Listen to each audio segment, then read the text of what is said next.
Hello, friends and fellow gamers. My name is TempestMask1000, and welcome to a speedrun of Curse Crackers for Whom the Bell Toils.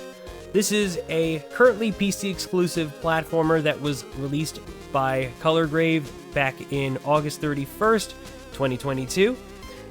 It had been in the works for a while, and I do believe back in 2021, they did put out a demo for people to play, and it is still available to this day. In fact, the progress does carry over to the actual game if you decide to buy it, so that's always a cool thing to have in any sort of product. And of course, this game is really interesting, at least in terms of the name, because a lot of people are wondering, what the heck does Curse Crackers mean? Well, I assure you there is no food-related crackers involved in this game, but rather it's something to do with a curse within the lore itself. Something that I'm not really going to go into depth, because I assure you this game is very much worth your time. If you are absolutely into platformers, especially with high-flying mobility and the potential to go fast, then yeah, definitely give this game a try. It is super duper cool, and it still receives updates for new content and bug fixes as well. So Colorgrave is a very active dev, and one that I have come to sincerely respect ever since I first got this game, and have just become a speedrunner for it as well. So today I'm going to showcase the any percent no cactus category, which was the original any percent routing before we decided that the cactus room could be used to allow early access to a item that requires a certain amount of completion to get, as well as being able to access all stages in no particular order. Now, with that in mind, no cactus means I can't really do any of those things, which is totally fair because luckily we do have access to an item within the game, assuming that you got 100% completion, which, well, unfortunately I do not.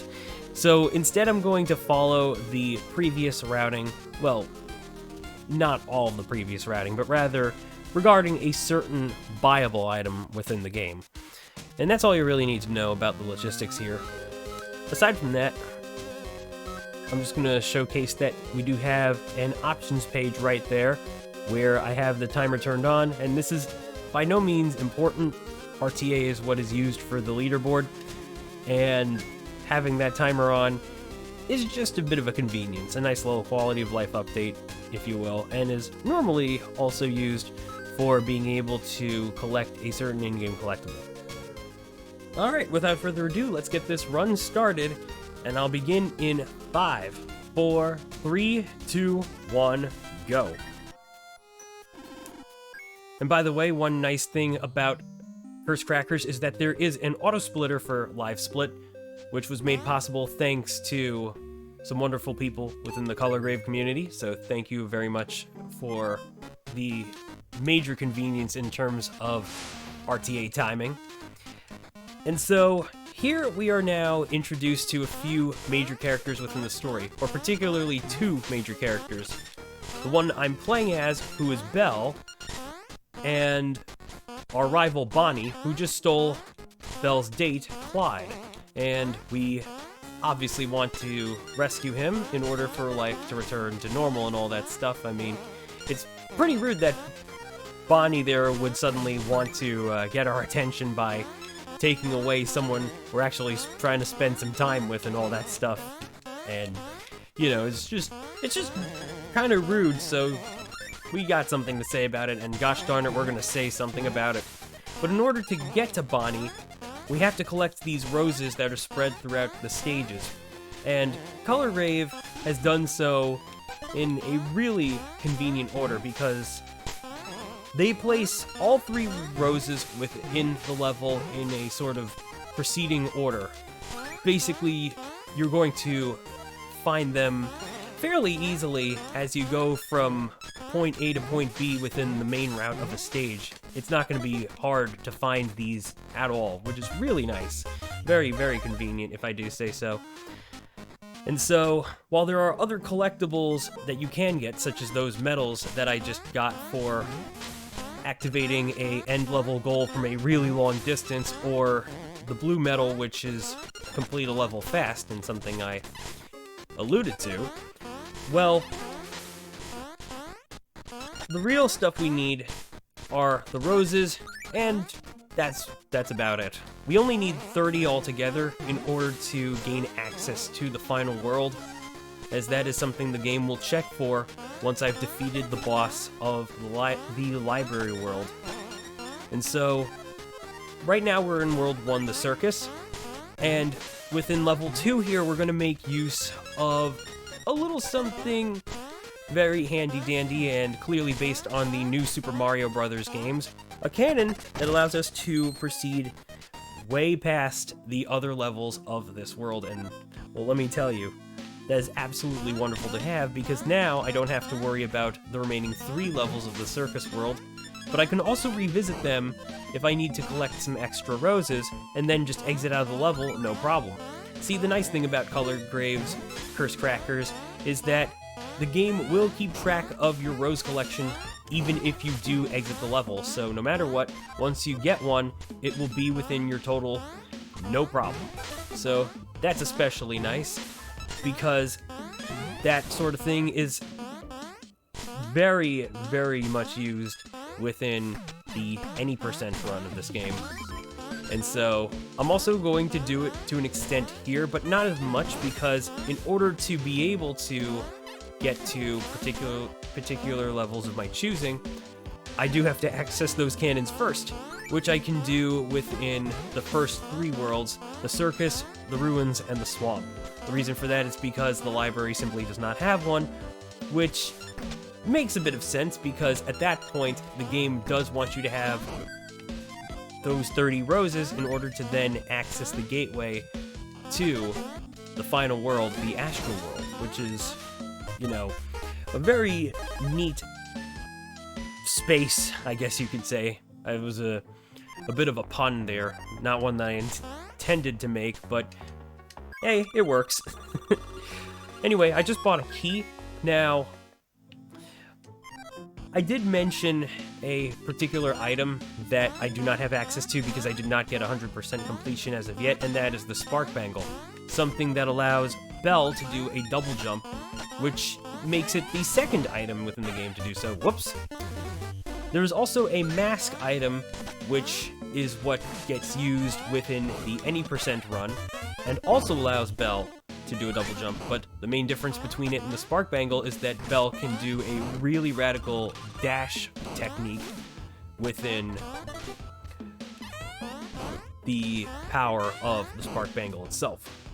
Which, you know, I can't really complain about at all. And eventually I will have access to that, but for now I need to use that enemy to bounce off of him and then reach a certain height boundary within the room, right up there, to then access the second cannon, which I'll now be using to enter the swamp. But first, I do need to double back to Ruins level 5. The reason for this is to, whoa, that was a close one right there, collect some other roses within the stage, because it is simply faster to go through it and get them before proceeding on to the swamp itself. And like I said, now I can just get all 3 roses within this level, then pause the game, exit out, and I'll still have my progress, no problem. So with that in mind, here's the first one. Now you're noticing me use this little Belle fella named Chime.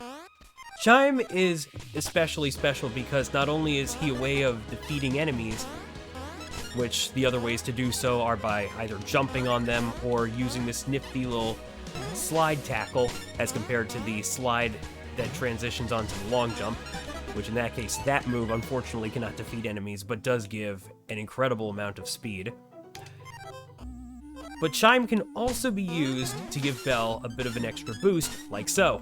So it's all about placement, and I guess a little bit of timing as well as some angle work and all that stuff, because in order to then recollect Chime, you have to either touch him, like you have to make contact with him with Belle, or you press the callback button, which does take a little bit of time before he poofs right to you. Oh, that was a little bit unfortunate. And so, it's with that in mind that I want to especially be considerate of the room space, because unlike games of old, there's no technical screen boundary, meaning that Chime will continue to bounce within a room simply by whatever walls exist there, and it's not like those walls will despawn as compared to retro games of old. So yeah, I'll definitely want to be considerate of that. It can be easy to get the thing confused. I mean, it certainly happened to me with casual gameplay and other runs I've done of this game in general. But overall, Chime is a very special friendo that allows us to do some really nice stuff alongside the typical platforming as well. Now, health management is pretty important, because you would think that I could go out of my way to try and recover my health, but that's just it. There's no way to outside of hitting a checkpoint. So health management can be very crucial within Curse Crackers, because if you're not too careful, you'll just get thrown right back to the last checkpoint, and it can definitely cause you to lose some time, which is basically what happened with me. I mean, I could have saved just a bit more there, but still, not that big of a problem. And now, moving on to the second swamp stage, where I'm going to collect no roses, and rather I'm going to want to find the cannon right away, simply because even when I do find the first rose, it'll be a little bit past the cannon, and unlike the second ruin stage, that's not too necessary for me, really. So all I need to do is just go up to this platform, press up to enter a hidden door, do this little jump, and through the room boundary is the third and final of the cannons, allowing me to proceed onward. But then I'm going to also double back to Swamp level 5 to collect those roses, get the heck out of there, and then it'll be on to World 4, the library. And in that level, well, rather in this level, it can be a little bit easy to miss the first rose, as that's certainly happened to me quite a bit. But once you remember that it's up there, and that you just have to jump through that platform, because the camera won't necessarily help you otherwise until you do so, you're pretty much good to go. Now, it's not out of the question to get some backup roses if you suddenly find yourself in need of doing exactly that. However, trying to get them as soon as possible within the preferred stage order is especially helpful, if I do say so. Like, it's very much more convenient than having to try for something else, especially because, well, we like going fast. Any speedrunner normally likes to go fast, and, well, that's just how it is here, too.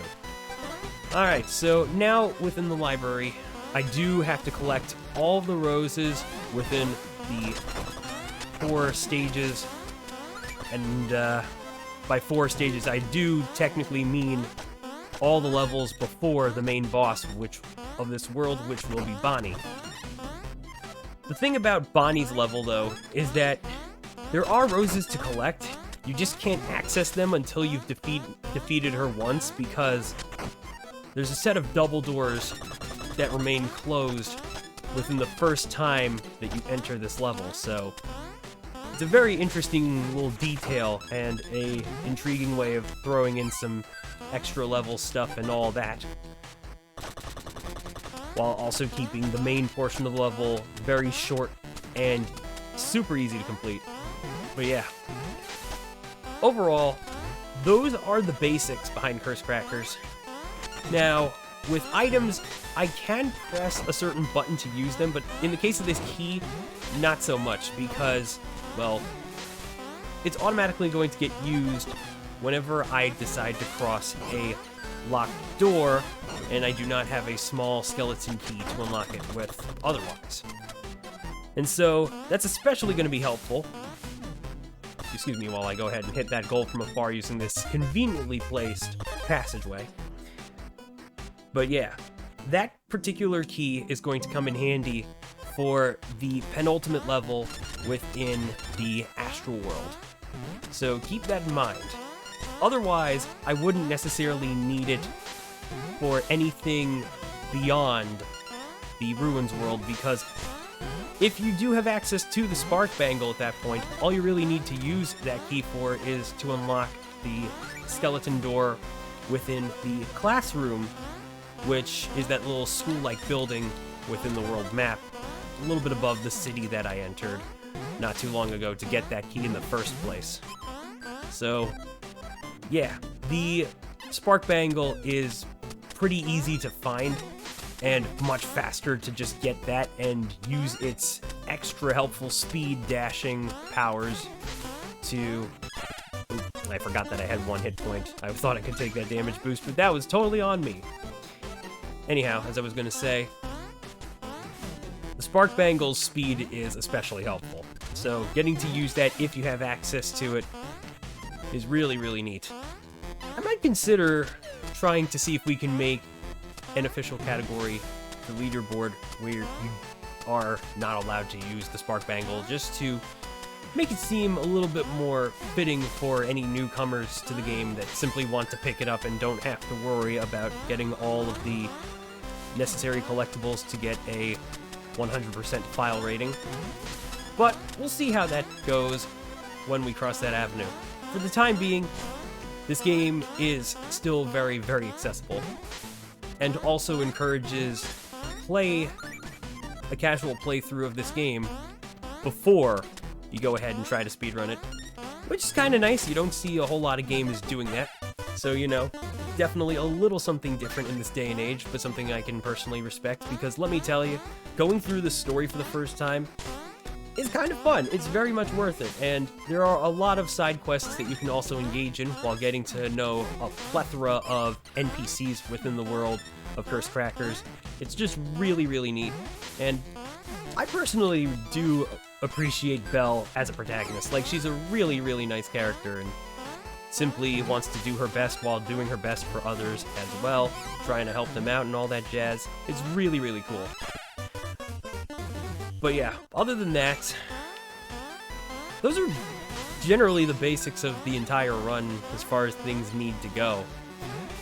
And I do want to give a quick shout out to Colorgrave right here, right now, as they've been especially fun to converse with. If you would like to get more information about the speedrun itself, you can join the official Colorgrave server itself, where there are special topic channels for speedrunning their games, and there are community members, as well as a little bit of information here and there that you can check out to get yourself acquainted, just as I did.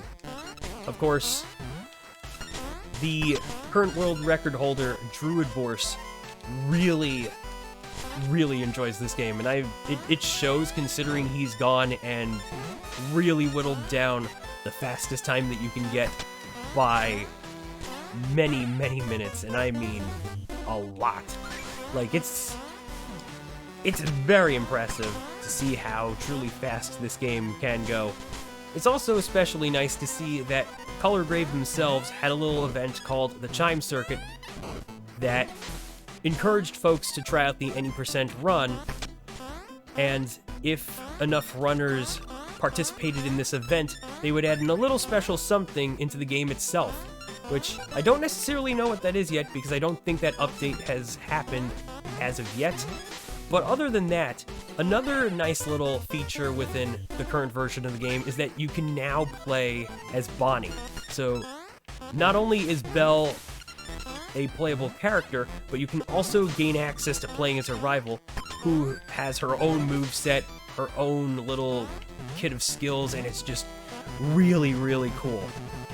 And if you can imagine any percent being fast for Belle, well, you ain't seen nothing until you've watched an any percent run of Bonnie, let me tell you right now. So, yeah, there is a lot that this game has to offer, and it's especially wonderful. I can hardly get enough of this. Like, it's just really, really cool. And I could keep singing praises until the cows come home, for sure. It's just how I truly feel about this game. Alright, so we are gonna have to face this here mini-boss who's effectively playing Pong, and the first person to reach 3 points is the winner of this bout. So, of course, one nice little setup is to try and use Chime to break all those blocks and then have the ball easily go into the guy's goal. That was pretty close, though, because if he did score 3 points on me, that instant death wall would then just come my way and inevitably kill me. So, yeah, that was a bit of a close fight. Could have gone a little bit better, but hey, no big deal otherwise. We've still got a bit of game to go, though, so right here we're going to access our first and only fetch quest for Claire over there, who is a wonderful baker, a very talented baker indeed, and is going to make a very special sweet that will allow Chime to enhance Belle with some special properties, particularly in this case, the ability to turn her invisible and allow her to jump through platforms, which is especially nice, if I do say so. But for now, I'm going to want to focus on getting this small skull key to the skull door. That was pretty close. If I died there, I would have been forced to relinquish that skull key and I would have had to go back to get it, which is definitely no fun because, you know, quite a bit of time loss involved with such an ordeal. But other than that, I'm just going to keep bouncing my way up. And then we've got another long hallway to go through, as well as one more room coming up before I reach this special little ingredient that Claire wants me to collect and then bring back to her. And here it is. It's the spirit fruit. And this will allow her to make that special recipe that will turn us invisible. Now, of course, it would be nice if I can avoid getting a death here. Alright, looking pretty good. Whoop, that was close. That was super close. That could have happened. But now I'll just go ahead, feed Chime the food. I'll go through this platform and then throw him at the goal. And now we're off to the final library level to face Bonnie herself. But first, we have to take care of that little skeleton pterodactyl crony that stole Clyde in the first place, and that is Beakston, or Beakerton, or whatever it is. I always seem to forget the actual spelling of the name. And I can just do this to defeat him. Normally you're supposed to knock him into the spikes 3 times in order to then win the fight, but it turns out dunking him into that little pit section is more than enough to finish the job right away. Okay, here's the Bonnie fight, and if done perfectly, this is all you're really going to see me do to her. Hopefully, anyway. Ooh, looks like she gets a little attacking after all. Alright, she takes 7 hits to defeat, by the way, and then I gotta talk to her, go through this dialogue. Unfortunately, you can't skip dialogue outright. You do have to mash through the text, but luckily the game does give you an option to speed up the text progression very, very quickly. And then Vivian right there collected, or rather had drawn upon the power of the 30 roses that we were able to get throughout the run, and has now opened up the gate to the Astral World, which is very, very rad, mainly due to the amazing music that these levels have, scoring them and all that good jazz. Now, I'm still going to want to hold on to the skeleton key. Technically, I could use that, though, to progress through the door. Actually, I just might do that, although then that would also require me to then make a bit of backtracking to Eleanor's shop. You know what, let's do it anyway, just for the heck of it, because then this allows me to immediately jump to the boss fight here with Tidra, who's essentially going to be playing a game of shuffle with me, once she decides to do that anyway. So this Cyclops magician is going to also try and do all sorts of conjuring attacks, such as throwing some spike balls my way, and using these doppelgangers of her to then fire these energy projectiles. And, you know, that's just about it, really. And then she'll decide to form these little boxes that will hide her and do a little shuffle game, you know, not unlike that of the Yu-Gi-Oh anime whenever the Dark Magician is hiding under those top hats. All I need to do is jump on Tidra, or, yeah, Tidra. I almost thought I was supposed to say Lear, but Lear is the Harpy girl, So, yeah, no, I had it right the first time. But yeah, I just need to jump on Tidra 3 times, and the good news is that if I do pick wrongly, or incorrectly, that's the grammar, please, then she'll simply do the shuffle again, and then I have to try one more time, and then that's that. Alright, cool, so that's that first level down. Now onto the second one, where I will eventually face off against Lear. Now, because I've completed the rose collection, I do not have to worry about the roses within these stages at all, which is really nice. But you know what's especially nice? The fact that this game also has some extra little dialogue, which that girl, Vivian, you can actually find her petrified due to a bit of a stone arrow, and you can free her from it. So, if you do so, have a conversation with her, and then defeat Bonnie, the dialogue will be just a little bit different before the rest of the conversation plays out and stuff, and the same actually applies to that gigantic orb that I collected, which actually is, believe it or not, an eye to a gigantic individual that we will be introducing ourselves to after this stage. For now, though, let's go ahead and proceed onward. And then I shall go up here. Whoop, no, it's not quite it. But yeah, I'm just going to try and jump onto this ring. Now, in case you're wondering how I'm doing the higher jump using Belle herself, that's just me ducking or pressing down and then hitting the jump button. Kind of similar to the flip jump that Mario has in some of his games, like Super Mario 64, basically. Alright, so now we get to the Lear fight. I just want to keep throwing Chime at her, and she takes 20 hits to defeat. So that was 3 so far. I've obviously lost count at this point. So I'm just going to try and keep wailing on her as best I can, while also trying to avoid these attacks, which are basically the feather spread, and then she'll also shoot these arrows that will cause those little stone coral things to pop up within a major area of the platform. And then she'll also do that little dive or tackling attack, and then that's pretty much the fight.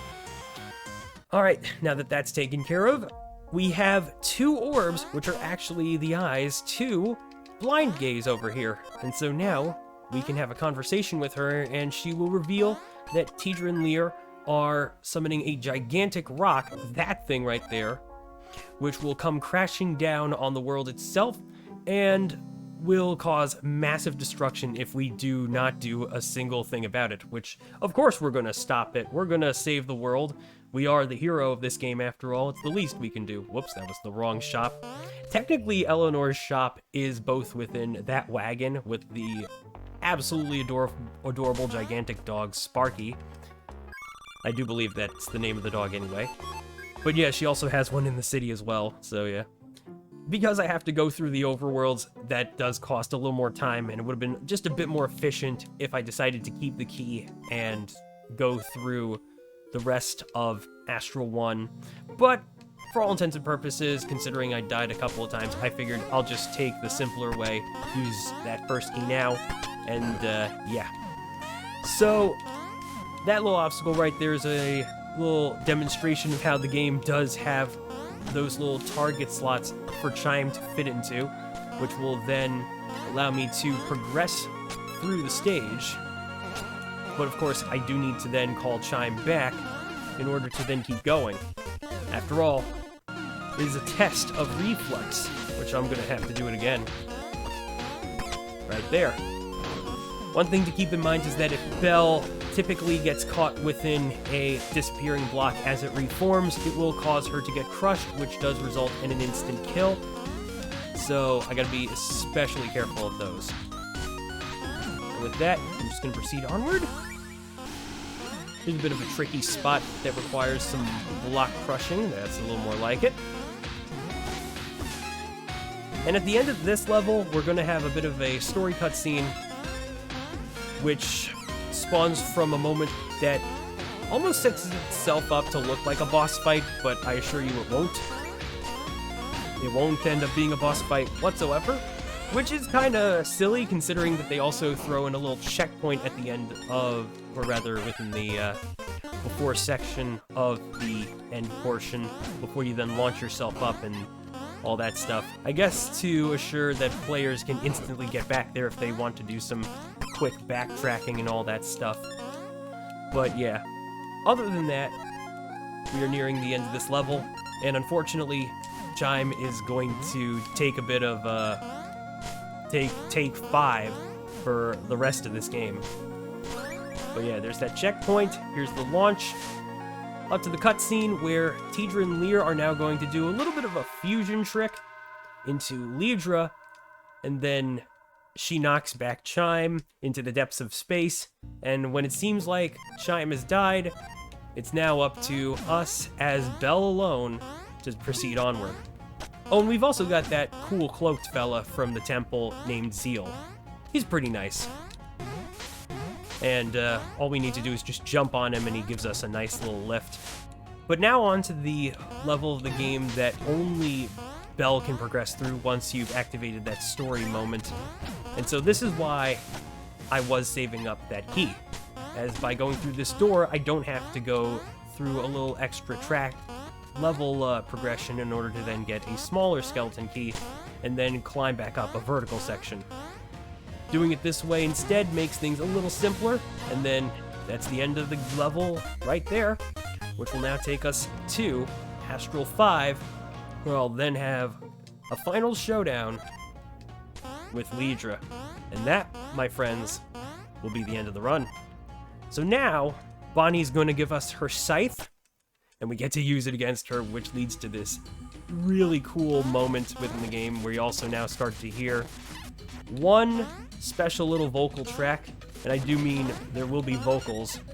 But one thing to keep in mind as I'm fighting Lidra here is that as long as I've taken 1 point of damage, the scythe will do... Ooh, that was a little unfortunate. Do be careful when you're making the platforming across, because one little Butterfingers moment and you will have to do that all over again from the start of this fight. Not too big a deal though. But yeah, once you've taken a point of damage and you're throwing the scythe at Lidra's way, you will then be able to do multiple hits on her, which is especially effective for trying to finish off this boss super duper fast. Whoop, that could have been a little messy too. Now, if you are looking dangerously low in terms of your health, luckily the fireballs that you're seeing come out of Lidra do heal you by a single point, which is especially nice because provided that we do not take too many hits, or provided that I do not take too many hits because technically I'm the one that's controlling character here, it means that I won't be at risk of dying. Alright, here's what should be the third and final phase. And time will be once the defeat animation fully plays out, and then we see the text box pop up, and that is time. Oop, looks like the game did not finish. But yeah, that was cool. That was really good. I managed to get somewhere around a 30. Technically, I think that was supposed to be like a little above 30, if not a very close sub 30 itself, which is really, really nice. But yeah, overall, that was Curse Crackers For Whom the Bell Toils. Again, a absolutely wonderful platformer with a very charming setting, art style, and a pretty nice story as well. So I highly implore you all to give this game a shot. And again, there is a free demo that you can download on the Steam page, which also can allow you to transfer that progress to the main game itself once you're ready to buy it and install it. So yeah, big shout out to Colorgrave. And again, if you'd like to learn the speedrun yourself, you can go to the official community server on Discord, where a link to it can be found on the leaderboards for Colorgrave's games as well. And so, with Bonnie and Belle having put aside this little kerfuffle and deciding to be friends again, with the world saved, we've got ourselves a happy ending. But there might be a bit of an extra realization coming up here. It feels like we might have forgotten something. I wonder. could it be, though? Oh no, we forgot about Clyde! That's the funny thing, it is possible to find Clyde in the game. I'm not going to tell you how, though. I'll let you guys figure that one out. With that in mind, thank you all so much for taking the time to check out this speedrun. And if you happen to be reviewing this as a submission for your marathon or a marathon that you might be helping out, I certainly hope that you'll be able to consider this wonderful game for the schedule, as I always appreciate getting to show off this amazing work from Colorgrave, as I feel they absolutely deserve the recognition, and it is just a wonderful, wonderful time indeed. But otherwise, thank you all for watching, and, well, not much else to say except I wish you all a wonderful day, afternoon, evening, or whatever time it is, wherever you are, with peace and love. Ciao, Michi.